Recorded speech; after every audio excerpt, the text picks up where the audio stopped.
Bismillahirrahmanirrahim. Assalamualaikum warahmatullahi wabarakatuh. Ashadu an la ilaha illallah, ashadu anna Muhammad Rasulullah.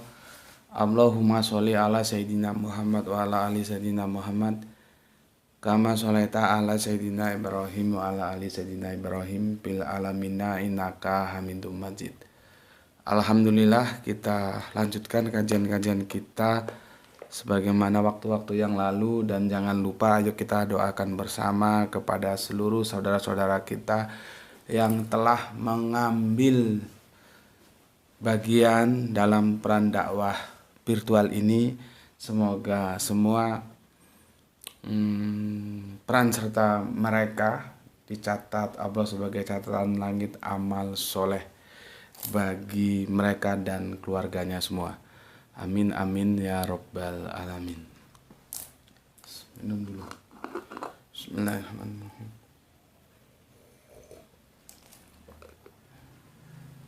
Kemarin ada komentar yang masuk dan aku sudah diingatkan tiga kali ya, tentang Wahabi dari saudara kita yang ada di Indramayu. Sampai gimana ya, kalau belum mood itu memang agak sulit ya, beratnya sudah terlanjur janji ya. Aku sih hanya bisa bilang, nanti setelah ini aku sekarang mau jelaskan kepada kalian, tajuk kita adalah memahami ya diksi fitrih ya, tentang anak.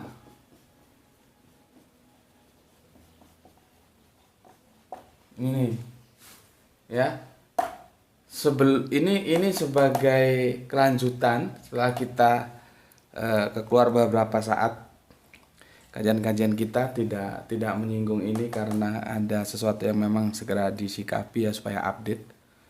Sekarang kita kembali ya. Maka setelah aku menjelaskan diksi fitrah ini ya, itu nanti baru masuk ke sini. Nanti setelah ini aku menjelaskan tentang bagaimana pilihan-pilihan teknik bersahadat tuh, seperti yang diminta oleh rekan kita dari mana itu kemarin. Dari mana ya? Yang jelas dari Jawa itu, entah Jawa Barat. Kalau Jawa Barat sepertinya ya, aku lupa ya. Sorry, dari Jakarta, dari Kalijodo ya. Kalau ingat-ingat Kalijodo, ingat-ingat yang enggak. Lihat videoku yang judulnya apa ya, ada 1 tahun lebih itu, tentang Kalijodo, tentang Kramat Tunggak, tentang segalanya lah ya, dari mulai ujung Sumatera sampai Bali. Sumatera, Jawa, Bali ya, Kalijodo. Tapi kalau yang nggak tahu nggak perlu tahu ya tentang apa itu Kalijodo yang lalu. Jadi setelah ini menjelaskan, ini yang kedua, menyimpulkan lalu menjelaskan tentang bagaimana teknik bersahadat. Berarti 1, 2, 3 unggahan lagi itu paling cepat. Aku nggak janji, paling cepat tentang Wahabi bisa kita coba diskusikan ya. Jadi ya aku sih gimana ya, ikuti aja lah kajian-kajiannya ya. Nanti kalau pas mod aku angkat menjadi tajuk kajian kita. Tetapi setidaknya supaya tidak terlalu berharap-harap, paling cepat itu 3 kajian lagi ya. Ini penutup ini, jadi kedua baru penjelasan tentang syahadah, baru kalau memang nanti sudah mod tentang Wahabi itu ya.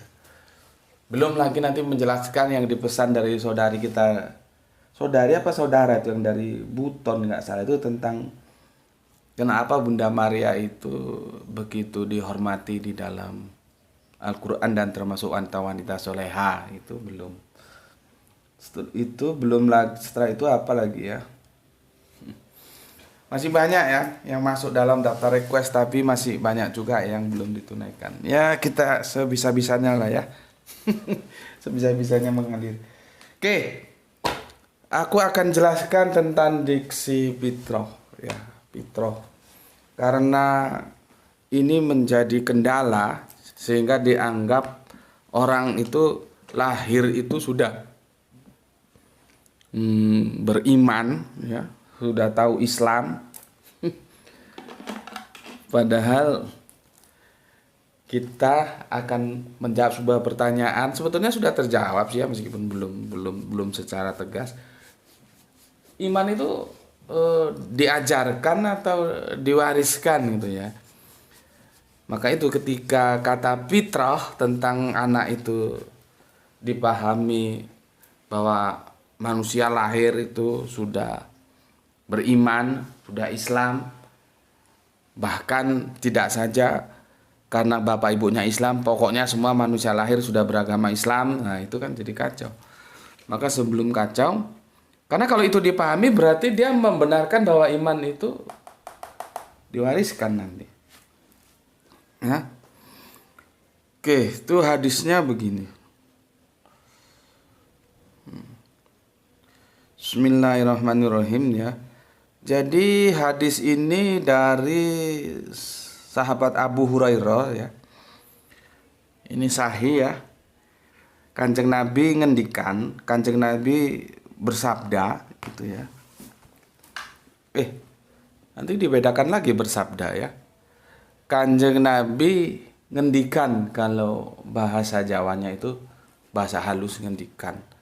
Kalau bahasa Indonesianya berucap lah ya. Nanti kalau bersabda nanti biasanya sabda itu firman ya hubungannya.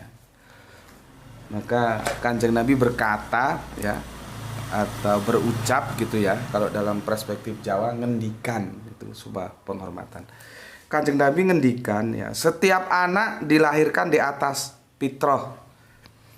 Kedua orang tuanya lah yang menjadikan dia, maksudnya anak itu, Yahudi, Nasrani atau Majusi. Ya, jadi kajian kita kali ini tentang hadis ya, hadis riwayat Abu Hurairah. Abu Hurairah. Setiap anak itu dilahirkan fitrah. Ya, gue bacakan lagi hadisnya. Bismillahirrahmanirrahim. Setiap anak dilahirkan di atas fitrah. Kedua orang tuanya lah yang menjadikan dia Yahudi, Nasrani atau Majusi. Banyak yang salah memahami diksi fitrah ya. Publik mengatakan itu sebagai, ada yang mengatakan suci ya. Nanti kalau suci itu berarti apa bedanya dengan kudus? Kudus itu sebetulnya apakah suci? Kudus itu kalau bahasa Ibraninya kados. Dia Allah yang kudus itu, Allah yang kados. Itu artinya kudus itu transenden. Transenden. Kalau kita ini imanen ya. Transenden itu terpisah. Terpisah. Jadi yang artinya laisa kamislihi sayun. Nggak bisa disamakan gitu loh ya. Jadi Gusti Allah itu kudus, kados, kalau dalam bahasa Ibrani itu terpisah dari kita. Jadi jangan dicampur-campur gitu loh.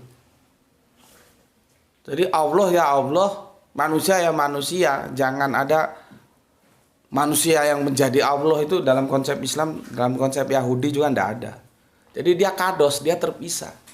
Nggak ada Allah jadi-jadian, itu nggak ada. Dalam konsep Yahudi, dalam konsep Nasrani ya ndak ada. Dalam konsep Islam ndak ada. Nanti baru dalam konsep kekristenan, setelah Nasrani itu dibawa keluar dari teritorial Israel ya, maka di sanalah mulai lahir yang dinamakan bahwa ada manusia ya. Kalau mereka memang tidak mungkin manusia menjadi Allah. Ini Allah yang menjadi manusia gitu. Ya sudahlah, itu biarkan mereka dalam keasikannya untuk menyelesaikan polemik di antara mereka ya.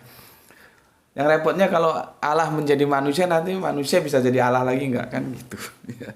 Kalau dalam perspektif Islam, perspektif Yahudi, perspektif Nasrani, ya Allah itu kados, kudus, transenden, terpisah. Ya. Jadi nggak ada Allah yang menjadi manusia, itu nggak ada.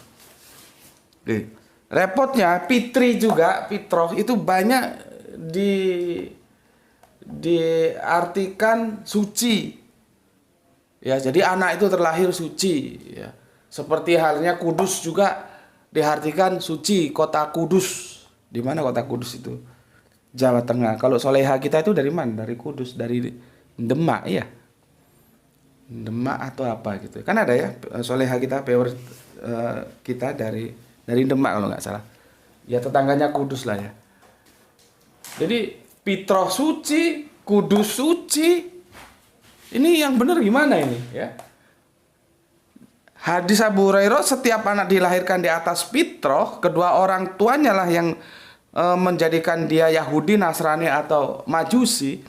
Sering digunakan bahwa diksi fitrah ini adalah ada yang beriman, ada yang Islam, ada yang suci seperti Kudus tadi juga suci, macam-macam. Kalau dia dipahami sebagai iman, terus apalagi langsung kontan, nah itu dia fitrah, itu Islam itu. Nah. Apakah benar demikian? Fitrah ini apakah demikian? Gitu. Kita harus kembali nanti merujuk. Kalau ini dipahami demikian, katakanlah kita ambil salah satu pemahaman fitrah itu beriman gitulah ya, bahwa jadi bayi lahir sudah punya iman gitu ya. Itu nanti akan bertentangan dengan ini. Ya. Dengan Quran surat kemarin sudah kita bacakan An-Nahl ya. Surat ke-16 nomor 78. Dia akan bertentangan dengan ini, ya. Karena apa? Ketika setiap anak itu dilahirkan dalam keadaan ora ropopo, tidak tahu apa-apa. Tidak tahu apa-apa. Ini loh. Anak itu dilahirkan dalam keadaan tidak tahu apa-apa. Kalau dia dikatakan di sini sudah beriman atau bahkan lebih ngerucut lagi sudah berislam, dia bertentangan dengan ini dong. Iya kan? Sudah bertentangan dengan ini karena dari segi strata hukumannya sudah kalah, karena hadis itu tidak boleh mengalahkan Al-Quran. Seandainya ini dipahami diksi fitri itu benar iman gitu loh, ya. Seandainya itu pun dia tidak boleh, dia harus runtuh karena dia bertentangan dengan An-Nahl. An-Nahl itu mengatakan tidak tahu apa-apa nih. Sementara fitrah ini sering dikatakan, oh itu sudah beriman gitu. Pertanyaannya imannya dari mana? Gitu. Oh imannya sudah diberi, oh, berarti bertentangan dengan ini dong. Dia tidak tahu apa-apa. Ya, tidak tahu apa-apa. Nah, sebelum ke sana, aku akan menggeret kalian dulu ke sini. Quran surat Ali Imran, ya, surat ketiga nomornya berapa itu ya? Nomor 7 ya. Di sini ada yang mukamat, bukan Muhammad loh ya. Mukamat, ada ayat-ayat yang mutasyabihat. Mutasyabihat, ya. Hati-hati. Ini ayat apa? Ini ayat yang sudah jelas. Kita baca langsung kita tahu artinya apa. Tidak perlu dicari-cari lagi ya. Sudah jelas. Ini ayat-ayat yang baku gitu loh ya, baku. Nanti kalau aku gunakan jelas berarti ini tidak jelas. Bagaimana Al-Quran kok tidak jelas, kan jadi repot. Ini sudah baku ya. Kalau mutasabihat itu belum baku karena dia polisemi, banyak makna. Ya, Satu kata banyak makna. Nah, fitrah ini termasuk yang polisemi. Fitrah ini itu ya, itu polisemi dia, banyak makna. Polisemi ya. Nanti aku akan berikan contoh ya, bagaimana kita mengkaji surat apa ya? Surat 30-30 ya, surat 30-30. Tapi sebelum ke situ kita ke sini dulu. Quran surat Al-Hujurat. Ini surat berapa ini? 49 14. Ini bagus ini untuk membuktikan bahwa iman itu tidak diwariskan ya. Sebentar ya. Al-Hujurat ya. Surat nomor 14. Begini ya. Bismillahirrahmanirrahim. Qolatil Rabbu amana ya. Artinya orang-orang Arab itu berkata ya. Nggak ngerti kok Arab mesti diterjemahkan Arab Badui itu loh. Aku nggak tahu depak ini gimana maksudnya. Mesti orang-orang Arab itu gitu loh ya. Ini mesti Arab terus Badui. Apakah semua Badui itu jahiliyah gitu kan? Kasihan yang orang-orang Badui ya. Orang-orang Arab berkata, maksudnya Arab-Arab yang tadinya belum menerima Islam ya. Kami telah beriman. Ya. Terus katakanlah.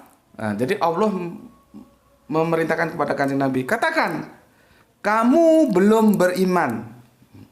Tetapi katakanlah kamu telah tunduk. Artinya sudah mau menerima Islam, tapi belum beriman. Kalau awalnya kan menolak keras ini. Pokoknya kalau sudah ada yang penjelasan tentang Islam sudah nehi saja si Arab-Arab ini. Apa saja pokoknya berbau Islam dia nehi saja. Sudah enggak saja, sudah emoh ya. Tapi saat ini makanya mu'allaf itu artinya jina, tunduk ya. Sama seperti ini, hatinya telah tunduk. Maka kata Allah ketika orang-orang Arab Badui itu ya, orang-orang jadi kebawa depak. Orang-orang Badui itu orang-orang Arab jahiliyah itu berkata, kami telah beriman. Maka Allah katakan kepada mereka, kamu belum beriman, tetapi katakanlah kami telah tunduk. Ya, di situ pakai aslam. Ya, kami telah tunduk. Ya, aslam. Ya, makanya ya, kan aku pernah bilang kata Muslim itu bisa dari Islam, bisa dari salama. Itu sudah kita bahas beberapa waktu lalu. Tidak serta-merta Muslim itu pasti Islam. Lihat diksinya. Kata Muslim itu pasti Islam, artinya orang yang beragama Islam itu setelah Kanjeng Nabi memperkenalkan Islam kepada kita. Kalau kita lihat nabi-nabi dahulu itu Muslim tapi tidak Islam, karena dulu agamanya, nama dinnya itu sesuai dengan kurun waktunya. Ada Yahudi, Nasrani, ya. Kanjeng Nabi Ibrahim itu milah Ibrahim, agama Ibrahim gitu ya. Oke, itu sudah pernah kita bahas ya. Sampai mana tadi ya? Tetapi katakanlah kami telah aslamna, kami telah tunduk ya. Kenapa begitu? Karena iman belum masuk ke dalam hatimu. Ya. Iman itu nampak di sini, Le. Iman ya. Itu belum masuk ke dalam hati. Nah, iman masuk ke dalam hati itu lewat dua jalur. Kita sudah bahas pendengaran dan penglihatan. Ini nama. Ini ketutup mic. Bentar. Ya, tempatnya sempit, maklumilah. Gini? Nampak? Nah, kalau kamu ada di situ kan Bapak bisa ngerti. Ya, iman itu kata Allah, iman belum masuk ke dalam hatimu. Nah, terus kita tahu bahwa iman itu bisa masuk ke dalam hati lewat dua pintu yang namanya pendengaran dan penglihatan. Kita sudah bahas software, hardware. Softwarenya diberikan nanti sesuai dengan pertumbuhan, ya. Kalau hardware-nya begitu oe-oe ya sudah ada telinga tapi pendengaran belum, sudah ada mata tapi penglihatan belum. Ya, ini nanti konsepnya akil balik, sudah sampai waktunya kebalik. Balik ya itu artinya sampai waktunya. Akil itu akal, akal itu rasio. Bisa membedakan ini panas, ini dingin, ini spidol merah, ini spidol hitam. Nah, itu namanya rasio, pembanding. Apa kuwi? Ini tab, ini handphone. Nah, itu artinya akalnya sudah bekerja, gitu ya. Makanya sangat aneh kalau ada bayi lahir sudah beriman. Aduh, bedakan tangan kanan tangan kiri aja nggak bisa kok sudah beriman gitu loh. Cok ndablek ta lah itu kandani. Kamu tanya itu anakmu kalau baru lahir, kamu tanya, "Le, kalau dia laki-laki, Nduk, kalau dia perempuan, tangan kanan mana, Nduk? Tangan kanan." Gitu. Bisa nggak dia? Membedakan tangan kanan dan tangan kiri yang nempel di badannya saja dia itu nggak mampu karena belum akil balik, akal rasio belum bekerja. Kok sudah dikatakan sudah beriman? Heran aku.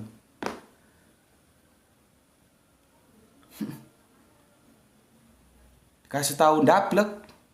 Taat terhadap Al-Quran. Al-Quran mengatakan, guru-gurumu kalau tukang dongeng, buang sana dongengnya. Dongeng itu bisa diterima kalau memang benar. Tapi kalau sudah bertentangan dengan Al-Quran, buang. Al-Quran sudah mengatakan, setiap anak dilahirkan dalam keadaan tidak tahu apa-apa. Apapun yang masuk ke otakmu, sebuah pemahaman bahwa ada yang bilang, opo kuwi jenenge syahadat 2 kali gondolmu. Syahadat itu hanya di alam eksistensi, bukan di praeksistensi. Tidak ada ceritanya syahadat di alam praeksistensi. Ya, jadi aku lanjutkan tadi. Karena iman belum masuk dalam hatimu. Nah, masuk ke dalam hati, iman itu lewat pendengaran, lewat penglihatan, artinya lewat education, pendidik. Anak itu dididik. Kita orang Islam khususnya yang diminta bertanggung jawab itu laki-laki, suami. Makanya nggak boleh main-main.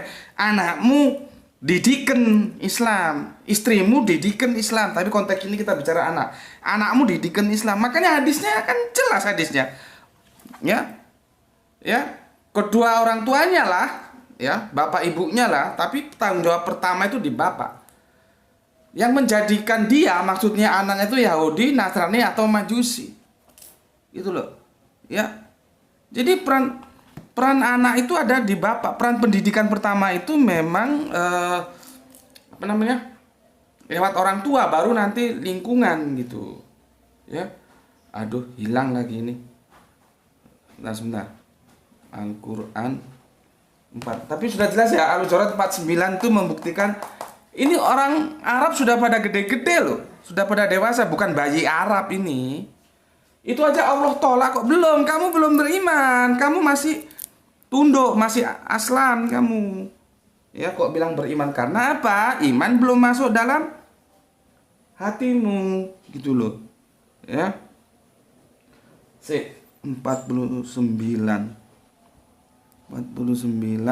Aduh, hilang waktu kita. 14. Oke, aku jelaskan. Ya. Belum masuk dalam hatimu. Dan jika kamu taat kepada Allah dan Rasulnya, apalagi ini deh kok trouble, tertutup sebentar ya, kenapa sudah hilang ya. Dan jika kamu taat kepada Allah dan Rasulnya, dia tidak akan mengurangi sedikit pun amalmu. Sungguh Allah Maha Pengampun, Maha Penyayang. Jadi dari sini sudah membuktikan bahwa setiap anak itu lahir dalam keadaan tidak tahu apa-apa. Tidak ada yang namanya anak itu beriman. Lalu bagaimana kita memahami fitrah di sini? Ingat, fitrah ini mengalami polisemi dia. Mana tadi? Surat 3. Ini polisemi, ya. Polisemi. Oke. Sekarang aku baru masuk ke surat 30. Untuk mengkomparasi tentang makna dari diksi fitrah ya. Yang ke-30. Sebentar.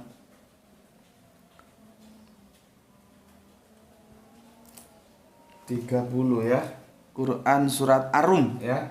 Kita masuk Quran surat Ar-Rum. Surat ke-3. Nampak, Le? Ketutupan mic. Gini aja lah, ini sudah masuk adzan ya. Udah lama ini. Gini aja teman-teman, ini aku harus adzan nanti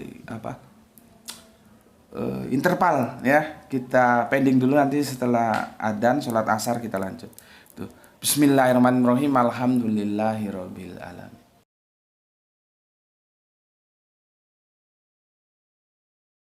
Bismillahirrahmanirrahim. Assalamualaikum warahmatullahi wabarakatuh.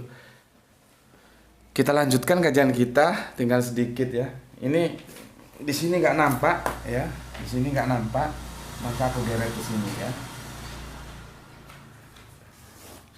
Fitri, apa sih makna fitri itu ya? Apa sih diksi fitri itu artinya ya? Kebetulan di surat 30 ini ada kata fitroh, fitri. Kalau mau lebaran itu jangan lupa ya, jangan kembali ke desi tapi kembali ke fitri gitu. Jadi orang Indonesia begitu, kalau fitri itu perempuan, kalau fitro laki-laki. Ustadz Fitro gitu, nggak ada. Ustadz Fitri itu nggak ada. Ya itu lahir dalam konteks budaya ya, akhirnya seperti itu. Sebetulnya fitri dan fitroh itu ya podo wae ya. Cuman kalau di kita seperti lagunya Kang Dul Sumbang itu, hartawan dan hartawati. Kalau hartawan laki-laki, hartawati perempuan. Dramawan dan dramawati. Kalau dramawan laki-laki, dramawati perempuan. Apalagi ya banyak lagi lah itu ya. Kan begitu. Jadi dipisahkan ya. Fitri dan fitro pun akhirnya begitu. Makanya tidak ada yang namanya laki-laki itu fitri ya. Mesti fitro. Nanti kalau cewek baru fitri. Maka ya nggak terlalu salah kalau guyonan itu saat-saat menjelang lebaran itu. Nanti jangan kembali ke susi ya, kembali ke fitri saja. Oke, kita lanjutkan. Aku ambil sebagai komparasi surat Ar-Rum 30. Sorry. Bismillahirrahmanirrahim.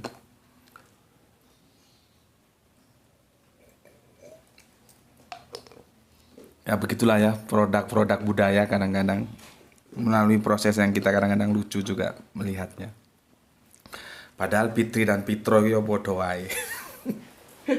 Oke, di sini ada diksi. Kalau kita perhatikan surat 30-nya itu ada fitro ya, fitro talohilati atau lengkapnya Bismillahirrahmanirrahim ya. Fa akim wazhaka lid din hanifa. Maka hadapkanlah ini depak ya. Maka hadapkanlah wajahmu dengan lurus kepada din. Tentu maksudnya di sini Islam ya. Pitro Allahilati ya. Maksudnya fitrah Allah gitu ya. Disebabkan dia ya fatoron ini satu kata ini ya. Fitrah terus fatoron nas alaiha atas apa ya? Atasnya ya. Ya. Alaiha ya. La tabdila likol kilah zalikat dinul qayyim wa dan ya. Lakina aksoron nasi la ya'lamun ya. Jadi kalau kita ikuti terjemahan depak, maka hadapkanlah wajahmu dengan lurus kepada agama dalam kurung Islam, dalam kurung lagi sesuai fitrah Allah, disebabkan dia telah menciptakan manusia menurut fitrah itu. Tidak ada perubahan pada ciptaan Allah. Itulah agama yang lurus, tetapi kebanyakan manusia tidak mengetahui. Gimana itu? Kalau fitrah dipahami sebagai iman ini. Iman Allah disebabkan jadi kacau. Ini depak pinter ini. Dia nggak mau ambil resiko fitrahnya itu tidak diterjemahkan. Memang seharusnya begitu. idiom Islam, misalkan makar ya, kemarin sudah kita bahas, fitrah, iman, terus khilafah, khalifah, itu memang seharusnya tidak diterjemahkan, tapi masalahnya kan tidak semua kita tahu artinya jadi diterjemahkan. Karena apa? Itu kalau diterjemahkan lagi itu kadang-kadang bisa menjadi bias bila dia ternyata diksi yang mempunyai polisemi gitu ya. Misalkan iman terus diterjemahkan, imannya dibuang terus jadi percaya gitu kan, jadi kacau. Jadi seolah-olah diksi iman itu terkurung dengan kata terjemahan percaya, padahal terjemahan lainnya ada. Ya, cara pandang dan sikap hidup kan begitu lengkapnya begitu. Jadi di sini ya nggak bisa disalahkan sih Depap ya, dia tidak mengambil resiko, dan tapi benar juga bahwa fitrah Allah gitu. Nah, masalahnya kita yang baca fitrah itu apa? Supaya nanti kamu nggak keliru ketika memahami hadisnya dari sahabat Abu Hurairah ini. Ya, fitrah itu apa sih? Gitu. Maka aku coba mendekonstruksinya ya. Begini. Ini agak perlu perhatian ini ya. Aku sudah mendekonstruksinya begini. Maka hadapkanlah wajahmu kepada dinul Islam itu dengan lurus. Ini ya apa ya? Tak hapus saja lah ya. Sudah aku terjemah cerah sekali, ngerti kok ya. Tak hapus saja lah ini ya.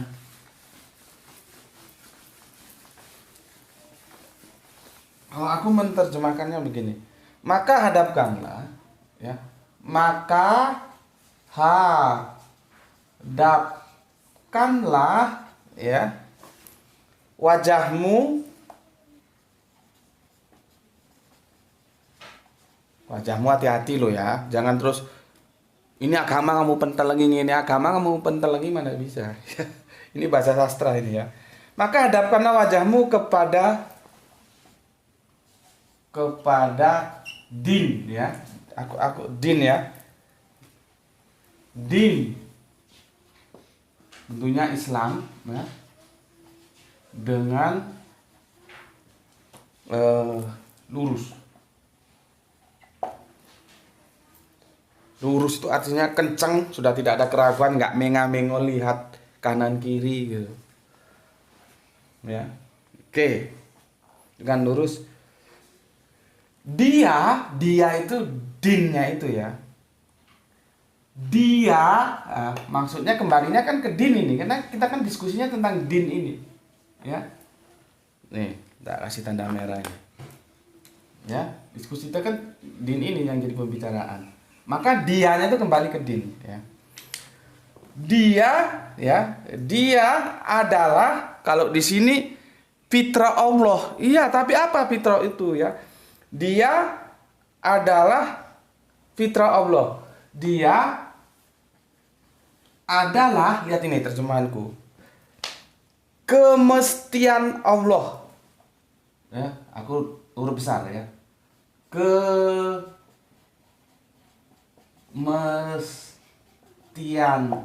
Allah.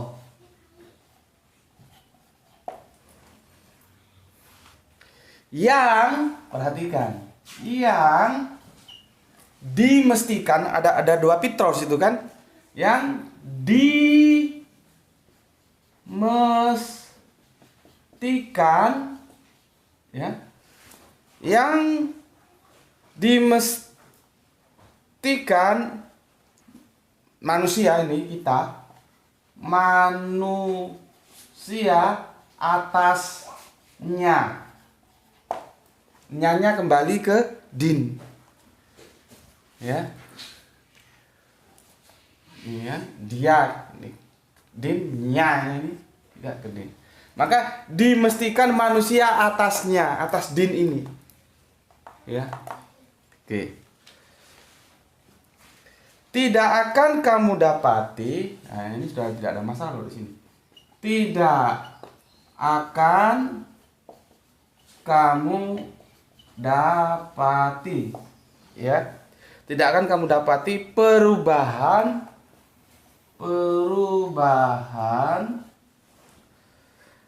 pada ciptaan Allah.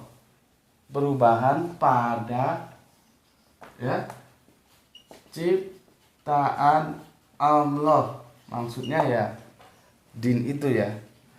Itulah, nah itulah maksudnya itu ya, ini kembali ke ini kan pembicaraannya ini. Itulah din yang lurus, ya. Din yang lurus, ya. Tetapi kebanyakan manusia tidak mengetahui, ya. Tetapi kebanyakan manusia tidak mengetahui. Tidak mengetahui. Titik. Ya. Jadi kata din, kata fitrah itu apa ya? Kemestian itu semestinya gitu loh. Jadi kemestian Allah, ya. Jadi gini, maka hadapkanlah wajahmu kepada apa? Kepada din, yang maksudnya apa? Islam, dengan lurus. Din itu adalah kemestian Allah. Kemestian Allah yang dimestikan manusia atasnya. Jadi kita dimestikan atasnya itu, atas din ini. Ya. Tidak akan kamu dapati perubahan pada ciptaan Allah. Itulah din yang lurus. Tetapi kebanyakan manusia tidak mengerti. Jadi fitrah di surat ini, ya, fitrah, ya. Ya. Fitrah itu kemestian, ya. Kemestian. Artinya kemestian. Bukan kepastian loh, ya. Atau seharusnya, ya, seharusnya. Aku ulangi lagi, maka hadapkanlah wajahmu kepada din Islam dengan lurus. Dia adalah kemestian Allah yang dimestikan manusia atasnya. Tidak akan kamu dapati perubahan pada ciptaan Allah. Itulah din yang lurus, tetapi kebanyakan manusia tidak mengetahui. Jadi din itu kemestian Allah yang dimestikan untuk kita. Jadi gini loh, ya, kemestian bukan pasti loh, ya. Ya apa ya, aku jelaskan. Semestinya. Nah, yuk, sebentar aku cari analogi. Analogi gini loh. Semestinya itu idealnya, seharusnya gitu loh, ya. Nah, ini. Mana cas.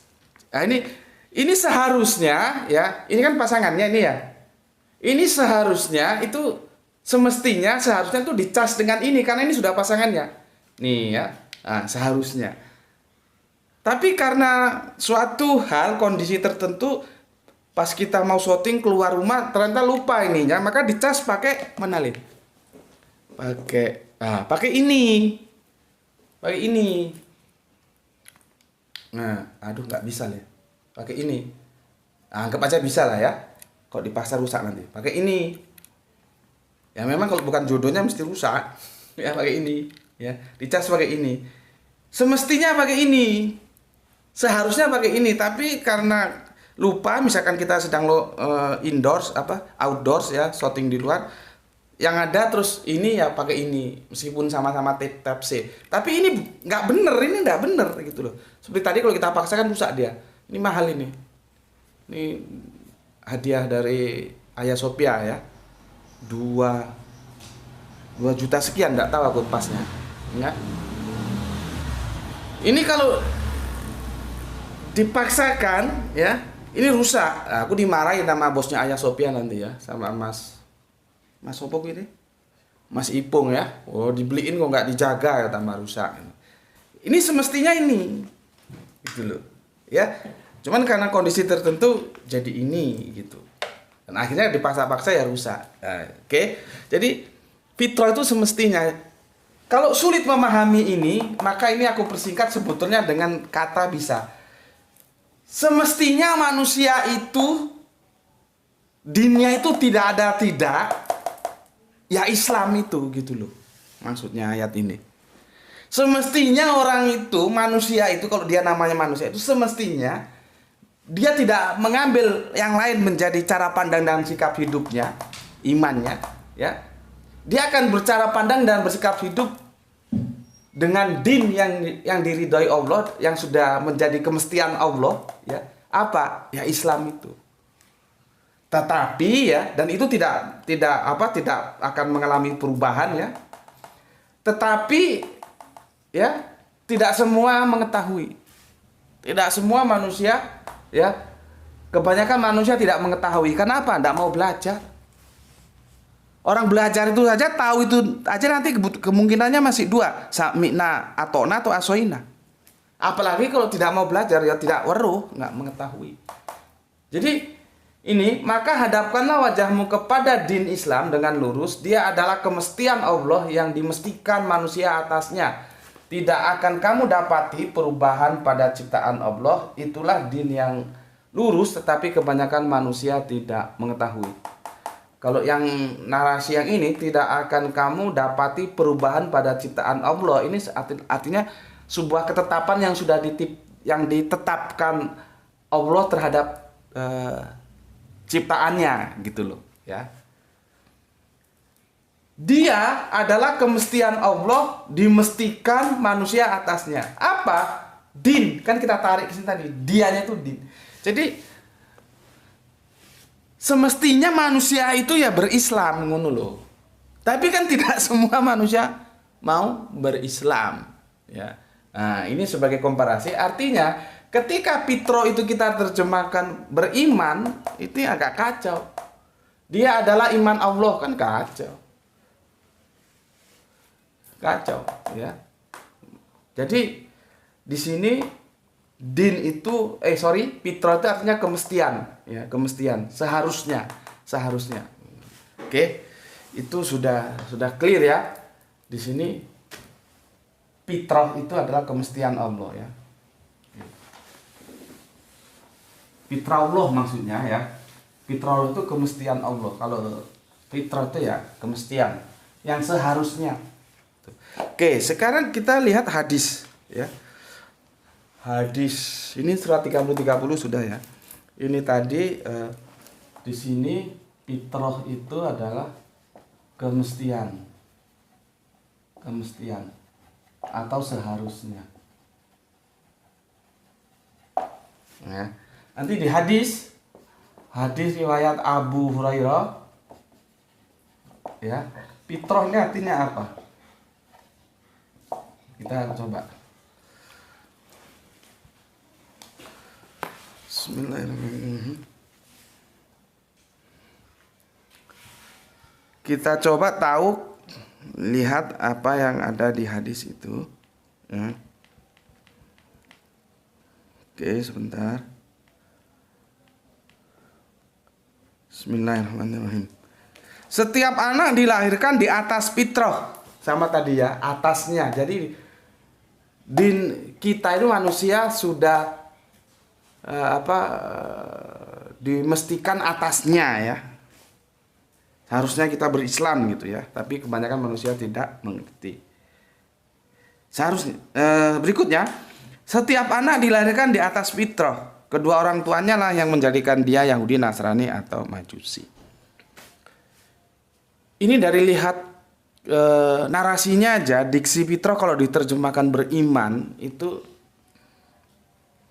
menjadi nggak nyambung dengan kedua orang tuanya lah yang menjadikan dia Yahudi, Nasrani atau Majusi.